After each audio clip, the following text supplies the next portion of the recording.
Hoy vamos a hablar sobre un tema que para nosotros es súper especial y tiene que ver con la relación entre padre e hijo y los temas financieros.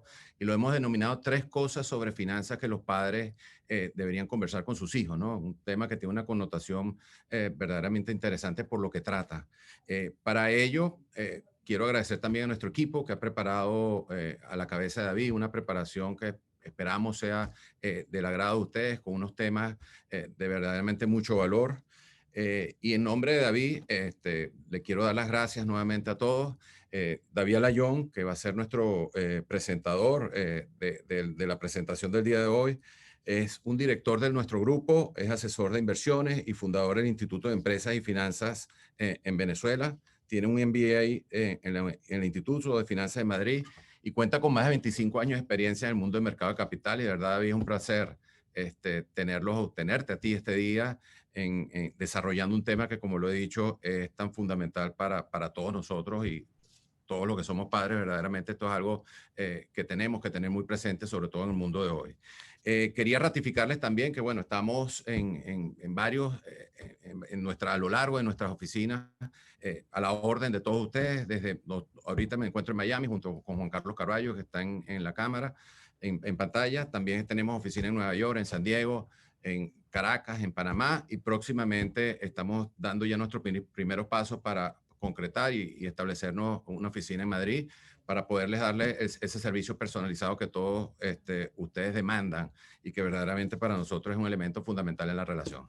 No me voy a extender más. Nuevamente, muchas gracias. De verdad que este tema ha sido un éxito. Estas son las cosas que como grupo vamos a seguir promoviendo a lo largo de todo el año y seguramente David ahondará más en el tema, en lo que tiene que ver todo el tema financiero, pero ha sido un tema que lo hemos desarrollado con mucho cuidado y esperamos sea del agrado de ustedes. Antes de finalizar y darte el pase, la modalidad es que David va a hacer una presentación de aproximadamente 45 minutos y después vamos a abrir un espacio de preguntas y respuestas tratando de agrupar y responder todas las inquietudes que se deriven a lo largo de la presentación.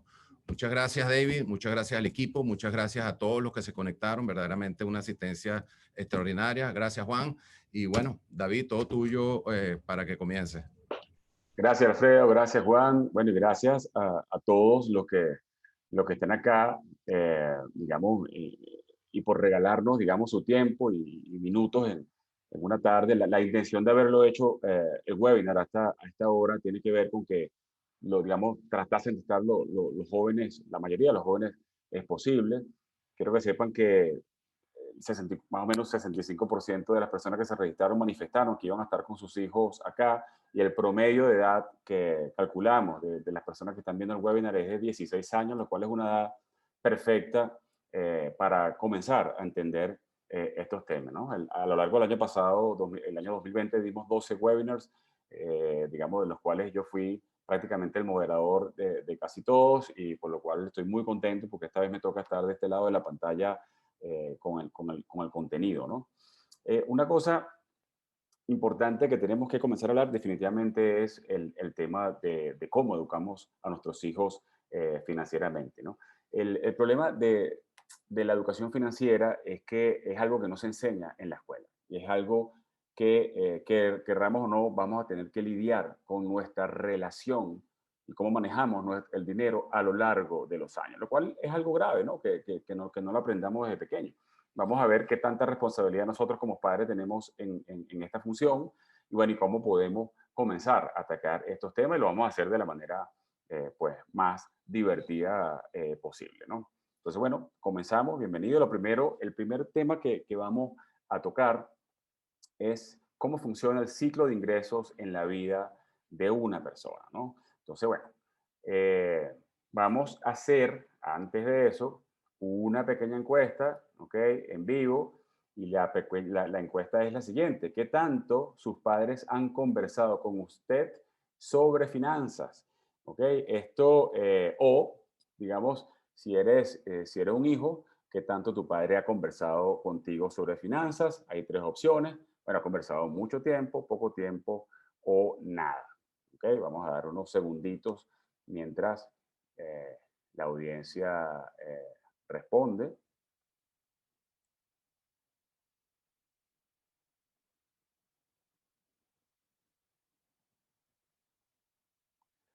Ok, ya podemos finalizar la votación y vamos a mostrar, a compartir los resultados. Ok, estamos viendo en pantalla que aproximadamente 76, 75% de las personas votaron señalando que sus padres, digamos, conversaron o poco tiempo o nada con ellos sobre finanzas, o si eres un hijo que está en este momento en el webinar, pues sus padres han conversado poco tiempo o nada con ellos. Y esto es importante, esto no es que somos extraterrestres, esto es lo común, esto es lo que sucede en el mundo. Más adelante veremos un poco de estadística al respecto. Y es un poco lo que tenemos que comenzar a cambiar, ¿no?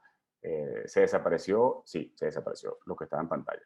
Ahora, eh, vamos a comenzar hablando sobre este señor. Michael Jordan, bueno, para los padres que estamos en este webinar, pues es un personaje archiconocido porque nosotros en lo que, digamos, fuimos jovencitos en los 90, pues crecimos viendo y crecimos amando el basquetbol gracias a Michael Jordan. Hoy en día se ha puesto de alguna manera un poco de moda también porque tiene una serie en Netflix que se llama The Last Dance, que probablemente muchos de los jóvenes que están aquí también la han visto, si no, se les recomiendo, ¿no? Bueno, Michael Jordan fue uno de 5 hermanos, ¿okay? Fue uno de 5 hermanos que creció en una familia bastante normal, un papá que fue militar y también fue empresario, una familia de clase media, con una relación padre-hijo bastante buena. El papá conversaba mucho con sus hijos. Y toco este tema de la familia porque vamos adelante, entenderemos un poco por qué. Es decir, tuvo muchos valores y principios familiares dentro de su hogar, ¿no? Eventualmente consiguió una beca universitaria, estudió en la Universidad de Carolina del Norte, donde se destacó y eventualmente se convirtió en un basquetbolista profesional. Pero veamos, la intención es poder ver cómo funcionó el ciclo de ingreso en la vida de Michael Jordan y vamos a ver algunos hechos que soportan esta historia, ¿no? Bueno, un jugador de baloncesto de la NBA, digamos, la Liga Profesional de Baloncesto de Estados Unidos, la mejor del mundo, durante 15 temporadas, ganó 6 anillos con los Toros Chicago, los Chicago Bulls, generó ingresos durante su carrera por 94 millones de dólares, eso fue lo que recibió, digamos, de parte de los equipos en donde jugó. Sin embargo, buena parte de su dinero vino por, digamos, patrocinio, ¿no? Su primer contrato con Nike fue en el 84 por 500,000, pero el año pasado, en 2019, el contrato, ya con muchos años de retiro, fue de 130 millones de dólares, ¿no? Vamos a ver qué significa eso. ¿Por qué Michael Jordan continúa produciendo tanto dinero? Se retiró 2 veces, en el 93 y en el 98, eso lo veremos un poco más adelante, y en la actualidad tiene un patrimonio neto de 2.100 millones de dólares.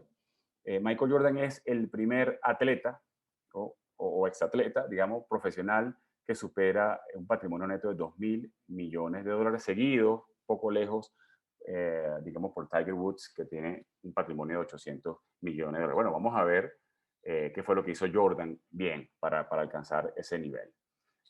Aquí, por otra parte, tenemos a Mike Tyson. Mike Tyson también, digamos, boxeador durante la misma época. Hablemos un poquito de la familia de Tyson, una familia, bueno, bastante disfuncional. Su madre murió cuando él tenía 16 años, tuvo, digamos, un padre biológico que no se ocupó mucho de él, después tuvo, digamos, una pareja, la madre que también eventualmente lo abandonó. Bueno, y cuando tuvo una infancia muy complicada, muy asociada al mundo delictivo, a los 13 años de edad ya lo habían detenido 38 veces, para que tengamos una idea, y aquí ya empiezan ustedes a tener un poquito digamos, de entender por qué hablé de la familia de Jordan y por qué hablo de la familia de Tyson. Sin embargo, a los 16 años lo rescata un entrenador de boxeo, pues viendo el talento que tenía y de alguna manera lo adopta, pues, y lo convierte en el gran boxeador que fue, logrando cosas tan importantes como las que estamos viendo en pantalla. Fue el campeón mundial de pesos pesados más joven de la historia a los 20 años en 1986, un récord impresionante de 50 victorias, 44 de las cuales fueron por nocaut. Generó ingresos, fíjate tú, Jordan generó 94 millones por contrato, este señor generó 400 millones de dólares por pelear, solamente por la pelea. y llegó a tener un patrimonio, inclusive neto, de 685 millones de dólares. Bueno, en algún momento tuvo problemas legales, lo cual lo llevaron 6 años a la cárcel, por buena conducta sale, y aún cuando sale de la cárcel en 1995, Tyson tenía en las cuentas bancarias 300 millones de dólares. Sin embargo, 8 años después se declaró en quiebra en el 2003 con deudas por 23 millones de dólares. Su patrimonio neto actual es de 3 millones. ¿Cómo una persona que tuvo un patrimonio neto tan alto, pues termina, digamos, en bancarrota? Y bueno, eso es lo que vamos a tratar de entender en esta parte de cómo funcionó el ciclo de ingreso en la vida de Jordan y en la vida de Tyson, ¿no? Entonces, bueno, lo que ven en pantalla es un ciclo de ingreso en la vida de cualquier persona, un ciclo genérico en la parte de abajo para los estudiantes que están aquí en el webinar, en el eje de las X, pues está la edad de la persona, una persona, aquí estamos reflejando una persona que, digamos, desde los 15 años hasta los 85 años de edad, vamos a suponer que vive hasta los 85 años, y en el lado izquierdo, o el eje de las Y, pues tenemos los ingresos, ¿no? Que tanto la persona fue ganando dinero a través de los años. Entonces, para efectos de ejemplo, supongamos que esta persona tenía un costo de vida de un poco más de $3,000 mensuales. Es decir, que podía vivir mensualmente con $3,000 si promediamos pues, la época en que, digamos, necesitaba poco y en la época que a lo mejor necesitaba un poco más. La verdad que la vida tiene tres etapas de ingreso, ¿no? La primera etapa es esta, en la etapa cuando, mira, desde los 15 hasta los 25, bueno, somos estudiantes, estamos comenzando a trabajar y necesariamente pues vamos a estar en déficit en esa época de la vida. Luego viene la etapa en donde, bueno, ya comenzamos seriamente el mundo profesional, estamos trabajando o estamos emprendiendo, tenemos nuestro negocio y es cuando, bueno, tú ganas más de lo que gastas, ¿no? O deberías estar por encima de tu costo de vida. Y luego viene una época que necesariamente tiene que venir. Cuando hablamos de finanzas personales, es necesario que hablemos de la etapa de retiro. ¿Ok? Y aquí viene la gran pregunta, ¿no? Bueno, en esa etapa de retiro que aquí estamos colocando a partir de los 70 años, para efectos de ejemplo, bueno, ese déficit, ¿quién lo cubre? Vemos ahora cómo cambió ese déficit en la primera parte, es cubierto por los padres. Esa es la realidad, ¿no? En la primera parte, de los 15 a los 25, ese déficit es básicamente cubierto por los padres. Pero si no hacemos nada en nuestra época de superávit, ¿quién cubre ese déficit que estamos viendo acá? ¿Quién cubre ese déficit cuando necesariamente tus ingresos disminuyen en la etapa de retiro? Bueno, vamos a ver los dos casos aplicados tanto a Tyson como a Jordan. Este que está aquí es cuando tus gastos exceden tus ingresos, que es el caso de Mike Tyson. Fíjese cómo él subió su nivel de vida, ¿ok? Bueno, ya prácticamente todo lo que ganaba y realmente más de lo que ganaba lo gastaba y esto genera un problema. Bueno, si tú quieres mantener ese ritmo de vida en tu etapa de retiro, pues tu déficit necesariamente va a ser mayor, ¿no? Y es un poco lo que vamos a ver acá, ¿ok? Como el déficit, que es la parte roja, aumenta. Entonces, algo hiciste mal, ¿ok? Algo hiciste mal. En este caso, una persona que tuvo tantos ingresos, pues no dedicó nada de eso a la inversión y eso lo que hace es que en esta etapa de la vida, que es su etapa de retiro, donde necesariamente los ingresos, como ya dijimos, bajan, pues tiene un déficit aún mayor y por eso se declaró en cierto momento en bancarrota, ¿no? Ahora vamos a ver qué hizo Michael Jordan bien para, digamos, lograr ese patrimonio actual que tiene. Al igual que los demás, pues su primera etapa de la vida de Michael Jordan tuvo su déficit cubierto por los padres, como todos nosotros. Ok, entonces, bueno, ¿qué pasa? Que parte, mientras tuvo en su época productiva, digamos, que tuvo un superávit, pues dedicó parte de eso al ahorro, a la inversión, y eso hace pues que ese déficit en la última etapa de la vida, que es el retiro, sea cubierto básicamente, como vemos ahí en amarillo, déficit cubierto por las inversiones. Realmente es muy sencillo. Lo importante es tratar de ubicarse en qué etapa de la vida estamos y qué estamos haciendo para llegar a esa etapa de retiro. Ahora, afortunadamente, y esto es algo bien interesante, yo conseguí cómo fue el ciclo de ingreso en la vida de Michael Jordan, según la revista Forbes. Aquí vemos, eh, digamos, desde que Jordan entra a la NBA en el año 1984, por supuesto con ingresos bastante, relativamente bajo. Luego viene su primer retiro en el año 1993. Jordan se retira en ese momento porque su padre fallece de manera trágica y él queda, digamos, muy golpeado. Ya tenía 3 anillos de la NBA. Se retira y comienza a jugar béisbol. Un tema de catarse, supongo, y porque él señala que se lo debía a su padre que le encantaba el béisbol. Sin embargo, bueno, no fue muy exitoso en el béisbol. Regresa, digamos, en el 95, regresa a la NBA y vuelve a ganar 3 anillos con los Chicago Bulls. Y por supuesto, pues se dispara también su cotización a tal punto pues que ya en la etapa del retiro, del segundo retiro, lo que llaman segundo retiro, pues generaba casi 80 millones de dólares anuales. Pero fíjate, una cosa que les quiero mostrar aquí con el ciclo de ingreso de Jordan, es que ni siquiera Jordan, habiendo ganado el dinero que generó, pues cuando llega al retiro, que es ese año 1998, fíjate lo que sucede, que es ese cuadrito que vemos, sus ingresos automáticamente disminuyeron durante los próximos 10 años.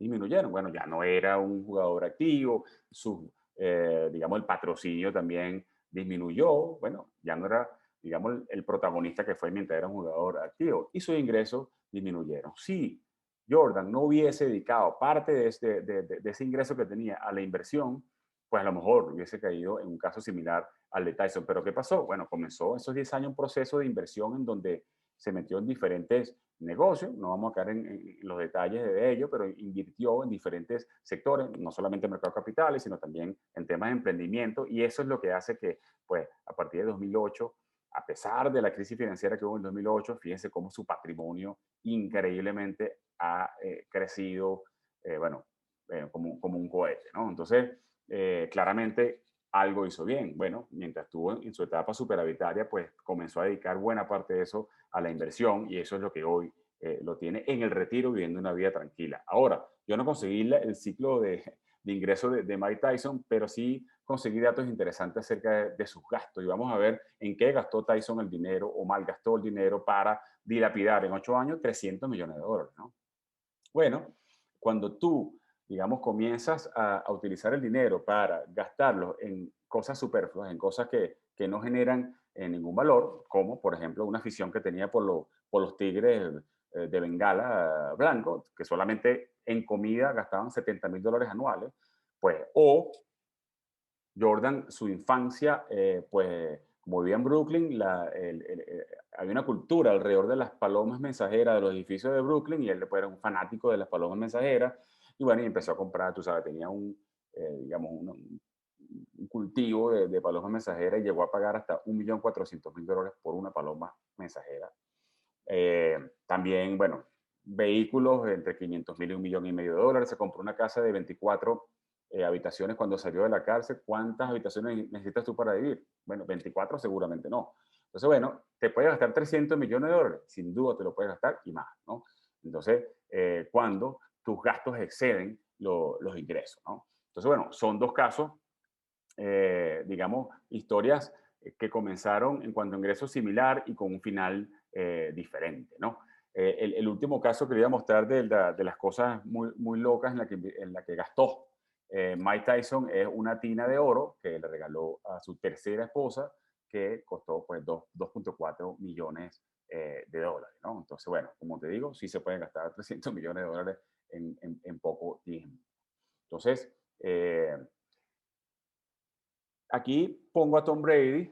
Esto no es un caso que solamente sucede con basquetbolistas, con boxeadores o con gente, sino en el deporte en general. Tom Brady, como ustedes saben, es la estrella de los Buccaneers. El domingo pasado fue el Super Bowl y a mí me impresionó cuando conseguí este dato acerca de los jugadores que se retiran del fútbol americano, que es el siguiente. El 78% de los exjugadores del fútbol americano de la NFL y 60% de los exjugadores de la NBA, del básquetbol, se declaran en quiebra luego de 5 años de retiro. Bueno, y eso tiene una razón. No tuvieron una educación financiera o no tuvieron un asesor financiero, un asesor de inversiones que los acompañaran y además que ellos se dejasen asesorar, ¿no? Entonces, realmente no importa la cantidad de dinero que tú tengas, no importa cuánto dinero generes. Si gastas más de lo que ganas, nunca vas a obtener la libertad financiera. Eso es un concepto que tenemos que tener muy claro. Y aquí termino esta parte del ciclo de ingreso en la vida de una persona con una frase de Buckminster Fuller, que bueno, fue un inventor, filósofo, escritor norteamericano, y la dejo como reflexión. La riqueza es la capacidad de una persona para sobrevivir hasta una determinada cantidad de días. ¿Ok? Si alguien cesara hoy de trabajar, ¿cuánto tiempo podría vivir? Es una pregunta que hay que hacerse. Bueno, si hoy yo dejo de trabajar como padre, si hoy yo dejo de trabajar, wow, ¿cuántos días o cuánto tiempo mi familia puede vivir al ritmo de gasto que estamos llevando? Entonces ahí la riqueza le das otra connotación, porque ya la riqueza no la mides en cantidad de dinero, la riqueza la mides en cantidad de tiempo, en cantidad de días. ¿Cuánto tiempo puedo vivir manteniendo este ritmo de vida? ¿Okay? Entonces les dejo eso, espero que haya quedado bastante claro el ciclo de ingreso en la vida de las personas, y lo importante al final es ubicar esto que nosotros hemos llamado o llamamos en su momento el teorema del tepuy, porque si se fijan, pues de alguna manera simula la forma de los tepuyes, esas formaciones rocosas venezolanas, y se ubiquen en qué parte, en qué edad están ubicados en este mapa y qué están haciendo para prepararnos para la etapa de retiro, ¿no? Lo segundo que vamos a ver es el poder del interés compuesto o la magia del interés compuesto, ¿ok? Entonces, voy a dejar de compartir un momentico, ¿ok? Voy a dejar de compartir, ¿ok? Me están viendo en pantalla. Fíjense, vamos a hacer un ejercicio. Si alguno de ustedes tiene una hoja a la mano, ¿ok? Una hoja como esta, los invito a que tomen una hoja y hagamos un ejercicio. Ok. Tú una hoja de papel bond tradicional y yo voy a proceder a doblarla las veces que pueda doblarla. Ok. Aquí la doblé una vez, dos veces, tres veces, cuatro veces, cinco veces y seis veces. Hice seis dobleces. Ok.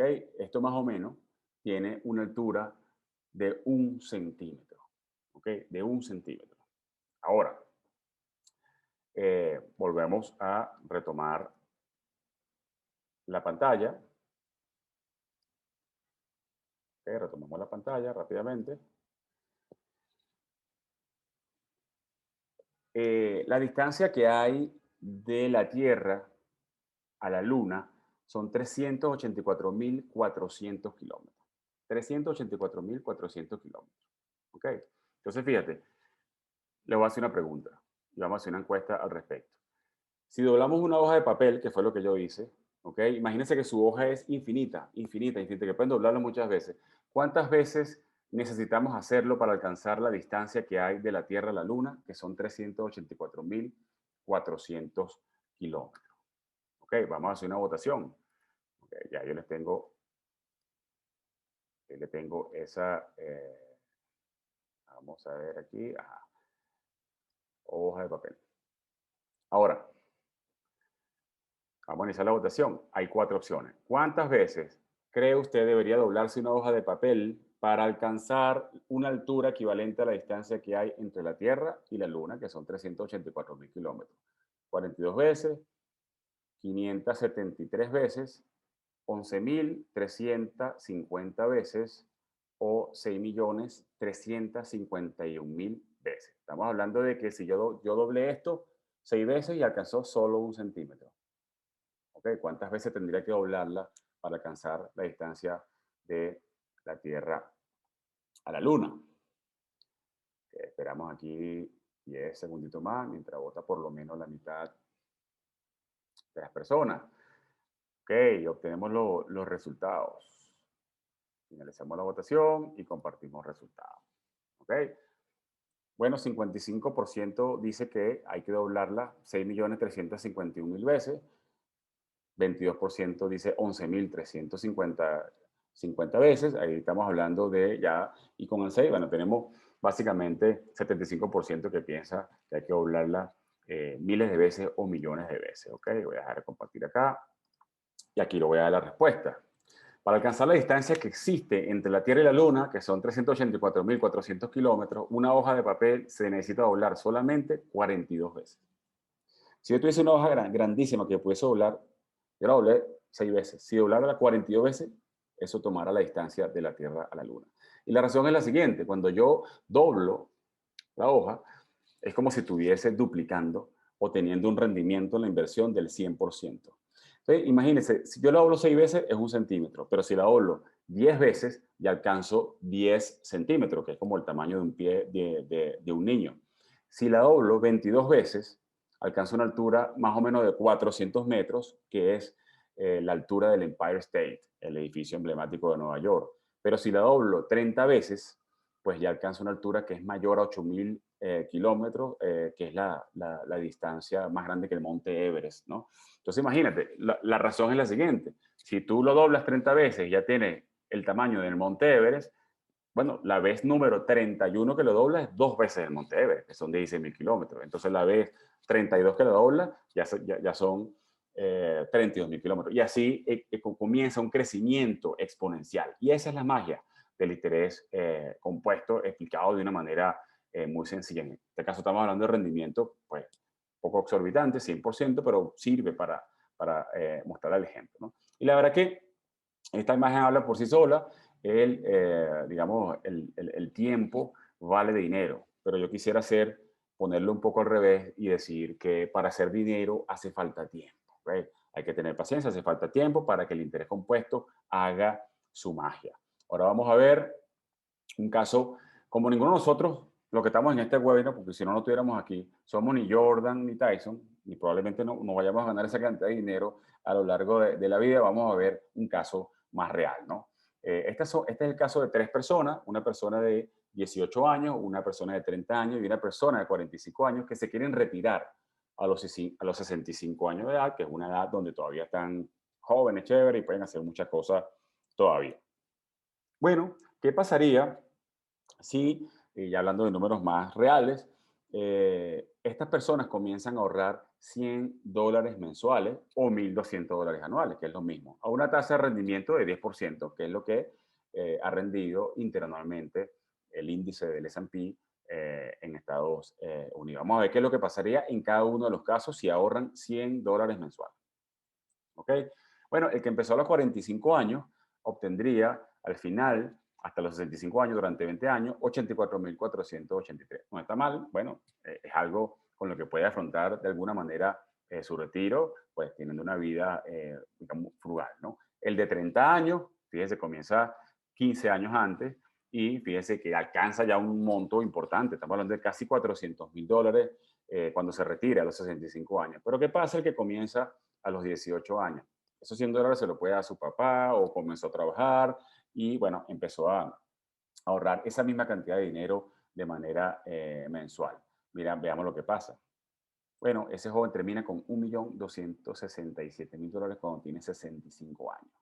¿Okay? Y aquí no estamos hablando del dinero de Michael Jordan ni de Mike Tyson, estamos hablando de dinero que realmente podemos comenzar a invertir. Ahora, es interesante que si ustedes se fijan en la curva, prácticamente desde los 18 hasta los 35 años, es muy plana, porque el interés compuesto, un poquito lo que le decía, que requiere hacer dinero tiempo, el interés compuesto no ha comenzado a funcionar, a aprender la máquina. A partir de cierto punto, lo mismo el caso de doblando la hoja, que a partir del doblez 30 es cuando dispara, ¿ok? Fíjense cómo la curva sube de manera exponencial hasta alcanzar ese monto, ¿no? Entonces, bueno, creo que eso explica bastante bien que mientras cuanto antes comencemos, pues mucho mejor. Ahora, vamos a ver este caso ilustrativo, súbanle volumen ahí a su computador. Vamos a ver el caso de Luis. Luis es una persona que fumó cigarrillo desde que tenía 20 años hasta los 50 años de edad. Queremos saber qué hubiese pasado con Luis en lugar de fumar, ese dinero que invertía en el cigarro lo hubiese invertido, además en la misma empresa a la cual él le compraba el cigarro. Vamos a ver el caso de Luis. Voy a quitar un momentito aquí mi pantalla.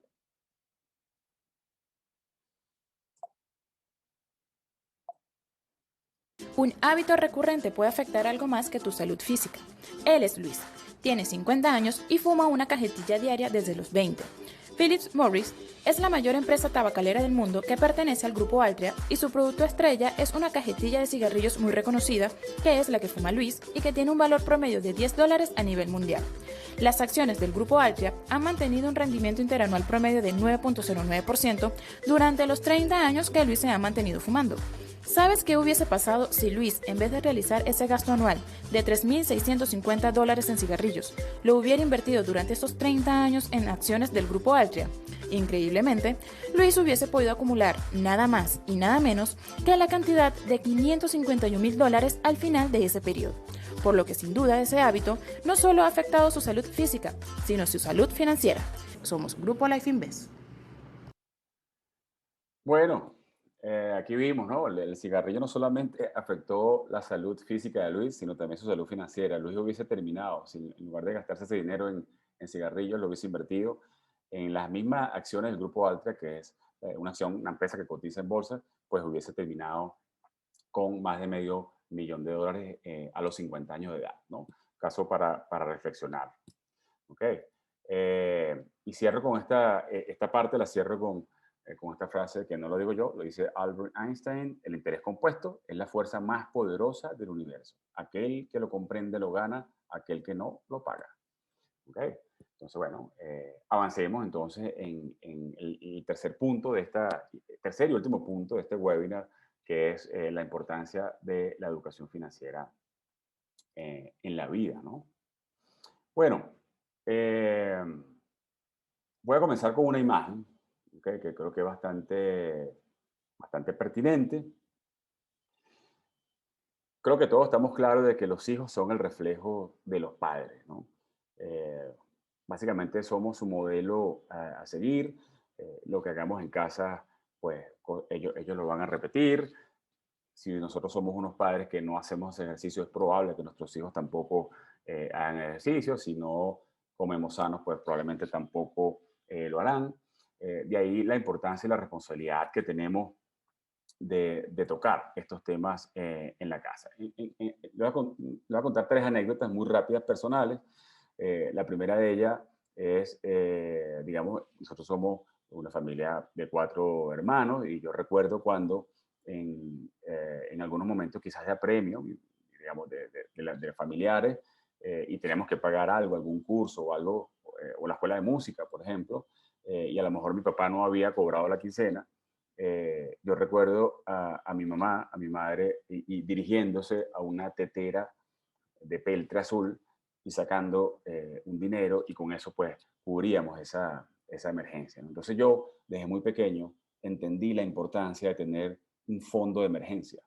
Okay, mi madre no sabía que me estaba enseñando eso, pero yo lo fui aprendiendo. Dice, bueno, gracias a que mi mamá tiene algunos ahorritos, como me dice un amigo en estos días, la caleta, pues nosotros pudimos, digamos, afrontar algunas situaciones especiales. Entonces, no subestimen el poder de las cosas y los patrones que hacemos en casa, ¿no? La segunda anécdota es la siguiente. En estos días estaba, digamos, yo trabajando desde mi casa, y yo tengo 2 hijas, una de 6 y 7 años, y escucho que mi esposa, había un dinero, digamos, un billete suelto en el baño, y una de mis hijas lo agarra, y mi esposa pues le dice: no toques ese dinero que es cochino. Bueno, yo salí corriendo de la oficina, y yo entonces le expliqué, dije, mira, no es que el dinero es cochino, el dinero pues es un papel que mucha gente lo toca, por lo cual hay que lavarse las manos, eso es lo que te quiere decir tu mamá, pero el dinero no es cochino, el dinero es maravilloso, el dinero sirve para muchísimas cosas, etcétera, etcétera, etcétera. Tomé eso como una oportunidad para enseñarle a mi hija, ¿no? Algo de valor sobre el dinero, ¿no? Lo tercero es que la pandemia nos ha llevado a trabajar mucho desde la casa, y cuando pues se flexibilizó un poco todo y ya yo me podía venir a la oficina, pues mis hijas me decían, papi, no te vayas, papi, no te vayas. Y yo les decía, es que tengo que ir a trabajar. Entonces dice, pero ¿por qué tiene que ir a trabajar? Me preguntaban. Y entonces, wow, qué gran oportunidad me dio la pandemia para explicarle a mi hija la importancia del trabajo, y por qué el trabajo, además honesto, es retribuido en dinero y bueno, y qué podemos comprar con el dinero, ¿no? Entonces, no subestimen ningún momento para enseñarle a sus hijas temas, digamos, que pueden marcar el resto de su vida en cuanto a su relación con el dinero, ¿no? Bueno, vamos a ver qué piensan los jóvenes acerca de esto. Esto es data de Estados Unidos, no tenemos data de otros países, pero le muestro la de Estados Unidos. 75% de los adolescentes en Estados Unidos considera que sus padres son su más importante fuente de información financiera. ¿Ok? Entonces un padre puede decir, bueno, pero es que yo no estoy instruido financieramente. Aquí no estamos hablando de que tienen que ser expertos en finanzas, pero sí manejar conceptos básicos importantes, pero sencillos, ¿no? Cosas como, por ejemplo, no gaste más de lo que gana, lo que vimos anteriormente. Y bueno, y un padre puede decir, bueno, pero que eso debería enseñarse en el colegio. Yo estoy de acuerdo, eso debería enseñarse en el colegio, pero vamos a ver entonces, según esta misma encuesta, qué opinan los maestros del colegio. 82% de los maestros en Estados Unidos señala no estar preparados para enseñar conceptos financieros. Y entonces estamos en una trampa. ¿Quién le enseña esto? Definitivamente la responsabilidad sí es de nosotros. O sea, nosotros, porque bueno, si bien es cierto, los gobiernos deberían tomar esto como parte del currículum educativo, pues sabemos que eso no es así y nos toca una labor de instruirnos en estos conceptos básicos para que nuestros hijos pues logren en algún momento alcanzar la libertad financiera. Sí es nuestra responsabilidad. ¿Cómo aprendí yo? A los 23 años, mi madre, muy sabia, me regaló un libro que llegó a mis manos a mis 23 años y que me cambió mi forma de ver las cosas y entendí muchos conceptos básicos y que yo comparto hoy con ustedes, ¿no? Que es el libro de Padre Rico, Padre Pobre, de Robert Kiyosaki. Sigue siendo el libro de finanzas personales más vendido del mundo. Quizás algunas cosas están muy ajustadas a Estados Unidos, pero es un libro que sin duda no todo el mundo debería leer. Aquí tenemos, hay un libro específico para jóvenes, que es el que ven acá en la izquierda de sus pantallas, y otro, pues, los chicos un poco más grandes pueden leer el Padre Rico, Padre Pobre tradicional, igual lo van a entender, ¿no? Eso de verdad es un consejo práctico porque sé que muchos se estarán preguntando, bueno, ¿cómo comienzo? ¿Por dónde comenzar? Sobre todo, ¿cómo comienzo como padre a instruirme yo para poder bajar esa información? Definitivamente esta es una excelente forma de comenzar, ¿no? Ahora, hay varios conceptos que quisiera dejarles que yo creo que son herramientas que no deje que su hijo se vaya de casa sin que entienda alguna de estas herramientas, ¿no? Hoy vimos un par de ellas, vimos el ciclo de ingreso en la vida de las personas, cómo funciona, vimos el poder del interés compuesto, ¿no? La magia del interés compuesto, pero hay otras cosas como la diferencia entre un deseo y una necesidad. Un hijo tiene que saber que es un deseo y una necesidad, ¿ok? Eso es importante. Si yo no tengo bolso o morral para ir al colegio, pues eso es una necesidad. Si quiero un segundo bolso porque, digamos, es más bonito que el anterior, eso es un deseo. Entonces hay que enseñarle a distinguir esas cosas desde pequeño. Como digo, no perdamos oportunidad para enseñar qué son activos productivos, qué son los ingresos pasivos, la importancia de los seguros en la vida de las personas, qué es una deuda, cuáles son los tipos de deuda, cómo se manejan, presupuesto y cómo hacerlo, la diferencia entre ahorro y la inversión, y bueno, y ya pues puedes ir entrando al final en temas como qué es el mercado de capitales y cómo puedes acceder a él, ¿no? Entonces son cosas que yo creo que no podemos dejar que nuestros hijos se vayan de la casa sin manejar estos conceptos. Y hablando de herramientas, paso ahora ya para ir finalizando. Bueno, está de moda nuevamente el Karate Kid con la serie Cobra Kai, que la mayoría de los jóvenes han visto, y si los adultos no han visto Cobra Kai, ¿qué pasó con digamos, todo los actores de Karate Kid 30 años después o 40 años después? Recomiendo que la vean.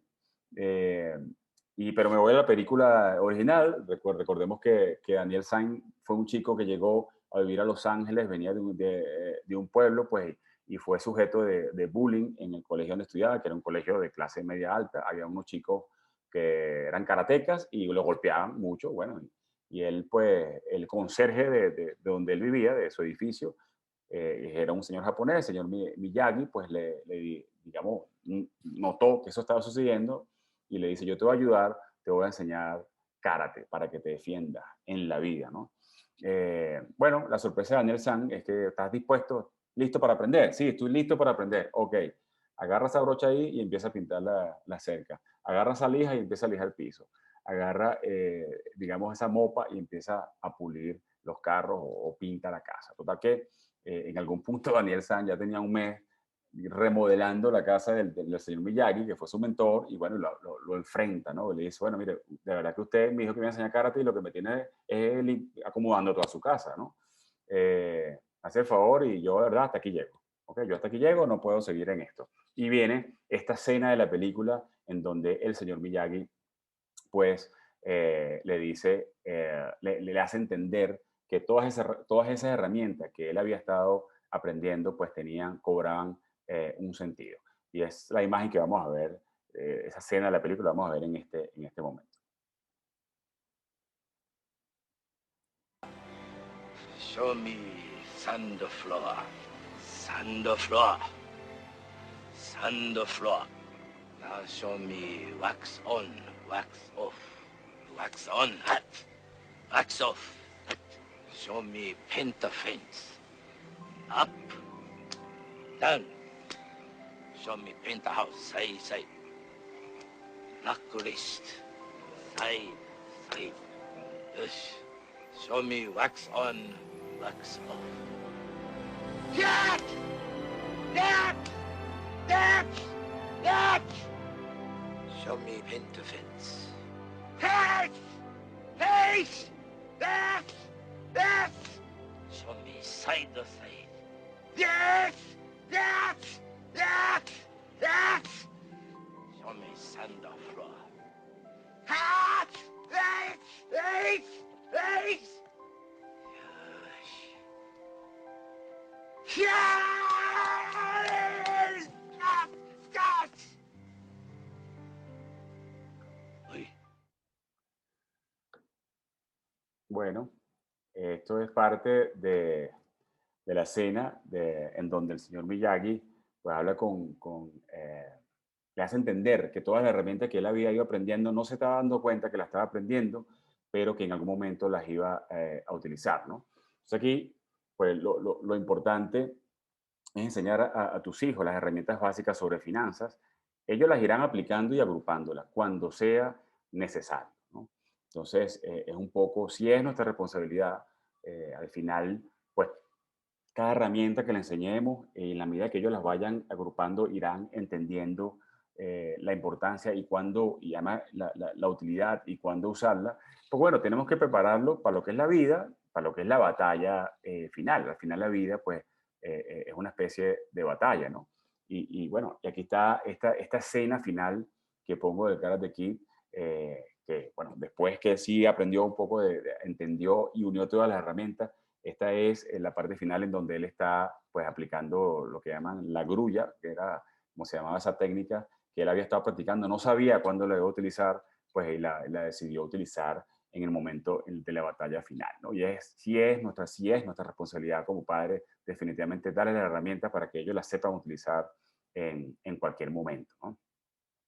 Bueno, hasta aquí la presentación. Les dejo en pantalla digamos, la forma de contactarnos, nuestra página web, lifeinvestwealth.com, nuestro Instagram, lifeinvestadvisors, el Twitter, lifeinvestadb, y bueno, y el WhatsApp web, perdón, el web corporativo, el WhatsApp corporativo para que se puedan contactar con nosotros en cualquier momento. Okay, voy a dejar de compartir pantalla y vamos a, bueno, tratar de responder algunas preguntas de la audiencia, ¿no? Las preguntas que tengan las pueden ir haciendo por el botón de preguntas y respuestas. Aún nos quedan unos 10 minutos para esto, ¿no? Ahora, me preguntan por acá,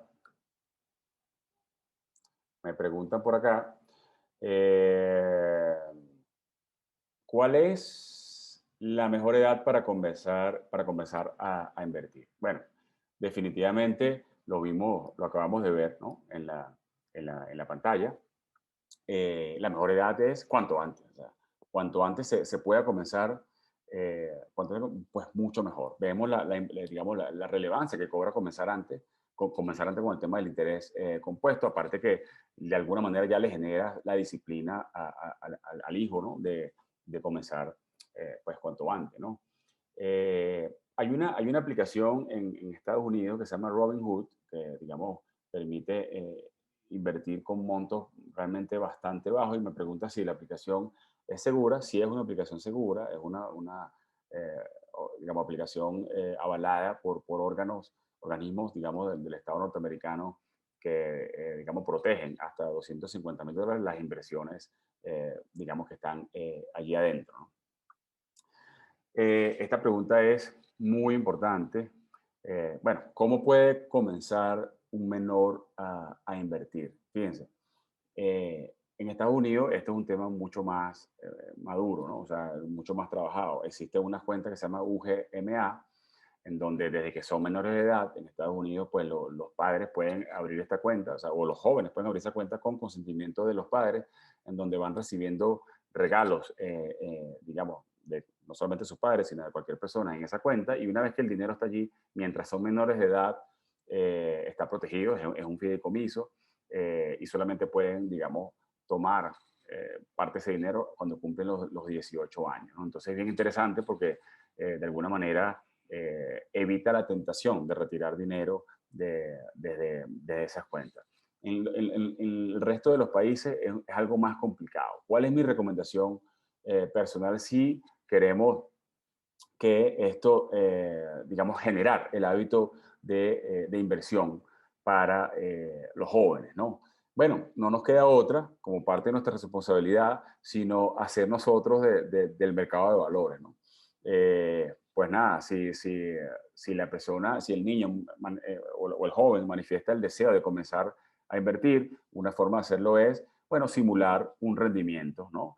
Entonces, por ejemplo, si al niño le regalan en Navidad o al joven $50, entonces, bueno, imagínense que lo invirtió en el S&P, en el S&P ese año rindió 10%, pues entonces el año que viene el joven no tendrá 50, sino tendrá $55, pero te toca a ti como papá hacer ese ejercicio y para que él vaya entendiendo la importancia de el ahorro y la inversión desde muy joven. Ahí no hay otra forma de hacerlo, digamos, en otros países por ahora que no sean Estados Unidos, ¿no? Entonces, bueno, tenemos que hacerlo desde la casa, ¿no? En caso de comenzar a invertir, digamos, desde muy joven, a los 18 años, digamos, ¿en qué debería comenzar a invertir? Bueno, una forma de comenzar, digamos, mi recomendación es que comiencen invirtiendo en índices, ¿ok? Que son ETFs o ETF, Exchange Traded Funds, que son básicamente cestas de acciones, bueno, porque minimizan el riesgo. Por ejemplo, el índice, el S&P 500 tiene 500 acciones.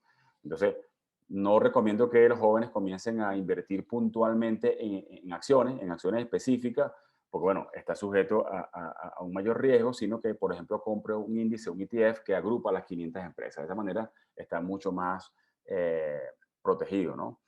Me preguntan desde qué edad es prudente iniciar la mesada, y voy a contar una anécdota bien interesante acerca de la mesada que además pueden ustedes aplicar para comenzar a enseñar, pero vuelvo a lo mismo, tienen que actuar ustedes de mercado de capitales en el interín, ¿no? Supongamos que usted, y estoy diciendo cualquier número, ustedes le den a sus hijos $10 semanales de mesada. Ahorita no estoy, mis hijas están muy chiquitas, por lo cual no tengo tanta referencia. Pero vamos a suponer que le den $10 para hacer un ejemplo en números redondos. Bueno, usted le dice a su hijo, ok, aquí tiene $10. Por cada dólar que tú no me dejes que te dé, pues yo te duplico ese dinero. Por ejemplo, te doy $10 y el joven te dice, no, papá, no me des $10, dame 8. ¿Ok? Que con eso yo me bandeo en la semana y guárdame $10, ahórrame $10. Bueno, eso, el compromiso como padre es, ok, esos $2 te lo voy a duplicar. Entonces ya no vas a tener 2, sino vas a tener 4. Entonces, básicamente le estás haciendo entender dos conceptos. El primero de ellos es, le estás ayudando a entender el concepto del presupuesto, porque tú dices, bueno, si le diste $10, que es el cálculo que tenía para que durante la semana alcanzara su mesada, fíjate que él está, de alguna manera, si te dijo, no, papá, dame 8, es porque está haciendo un ajuste en su presupuesto. Bueno, yo, ¿sabes qué? No me tomo el refresco, no me tomo esta semana y prefiero que tú me guardes ese dinero y me lo inviertas.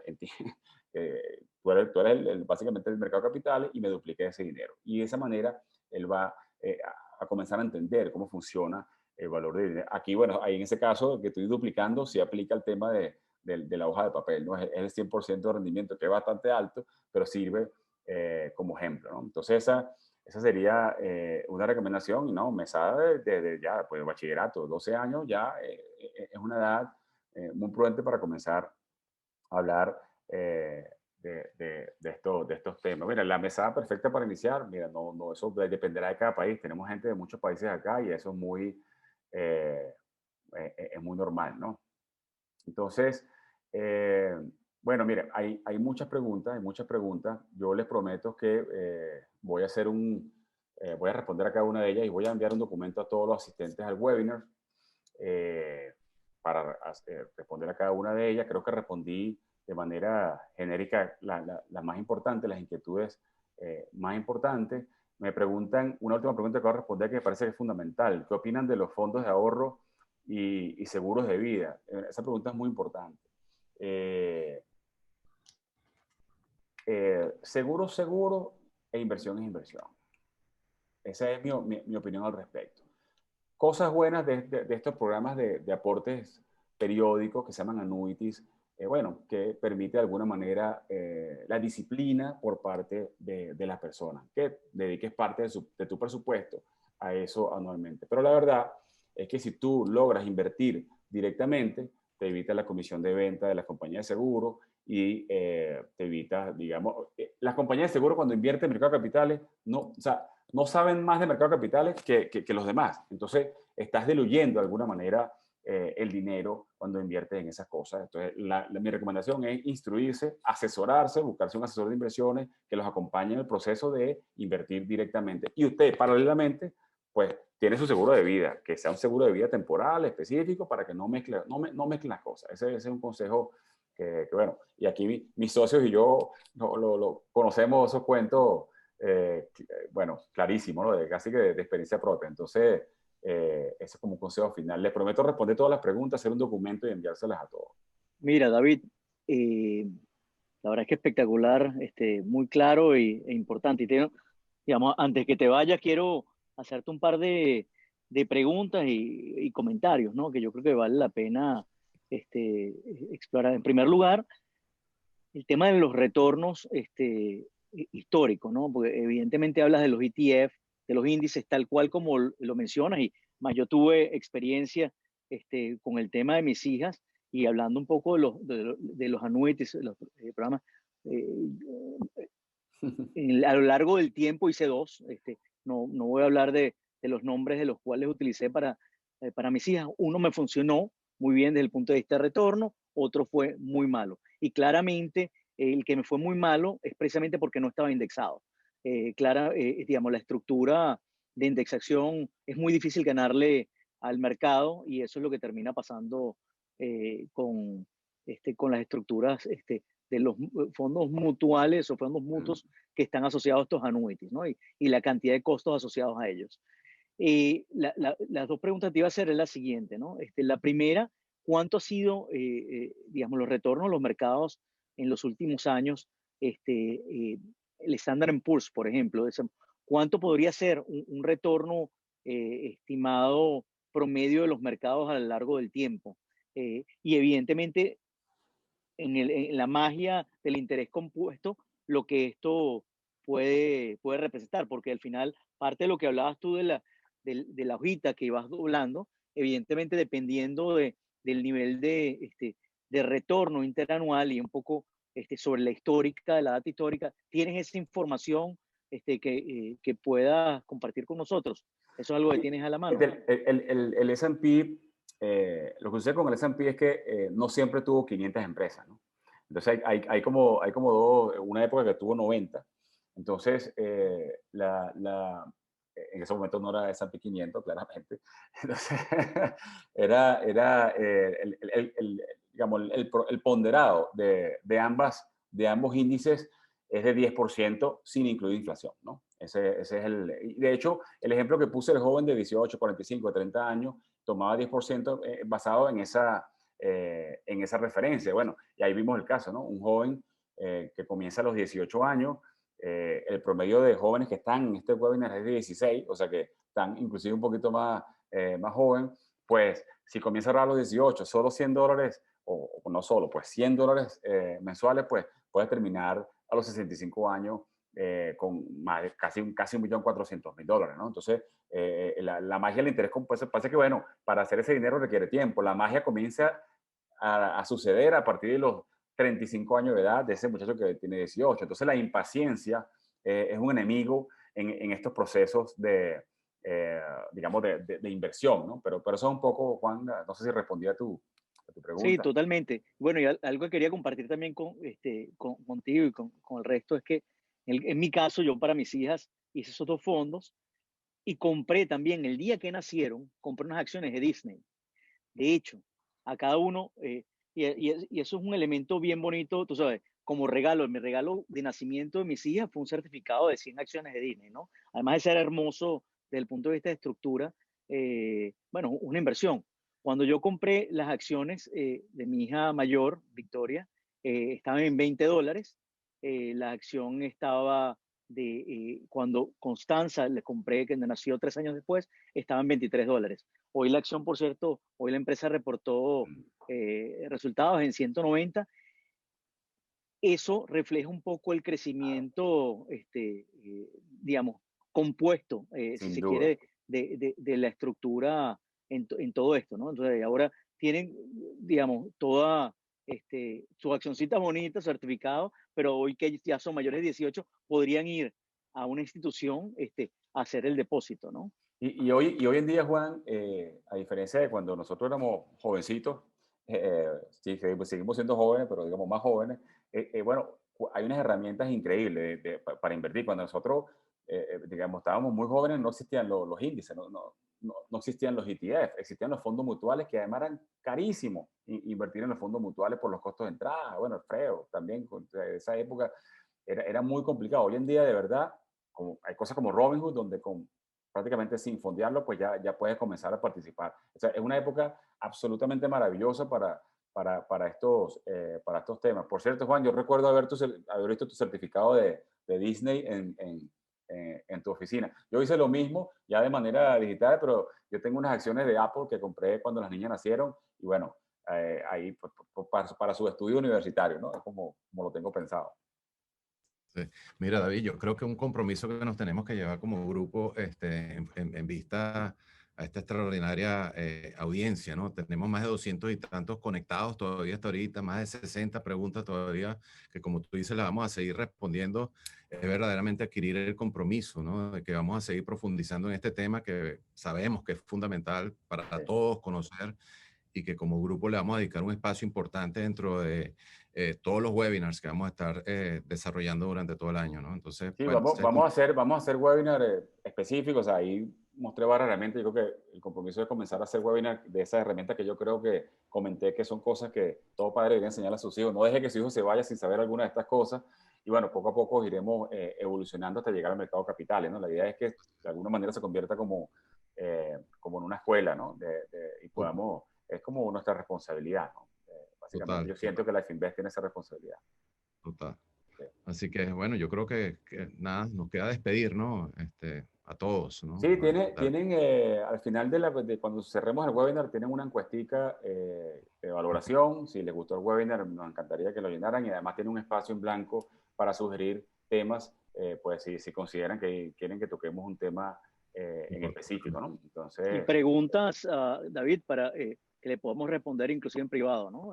sí, no, lo que voy a hacer es que todas las preguntas que tienen aquí voy a tomarme el tiempo de responderlas y de hecho hacer un documento que les sirva a todos los asistentes, inclusive a los registrados, los que no pueden asistir. Mira, estas son las preguntas y estas son las respuestas digamos, del webinar, ¿no? Y otra sí, cosa, Alfredo, que a través de nuestras redes, muy especialmente a través del Instagram Life Invest Advisors, sí. pues vamos a comenzar a partir de esta semana, ya empezamos a hacer, pero fuertemente ya un tema también de finanzas personales, educación financiera, cosas de una manera divertida, ¿no? Que es como creemos que se tienen que entender estas cosas. Así es. Bueno, muchas gracias a todos. Gracias, Juan. Gracias, David. Gracias a todos los asistentes. De verdad, un placer tenerlos hoy. Y bueno, nos vemos en el próximo. ¿Ok? Dale, un abrazo, saludos a todos. Un abrazo, saludos.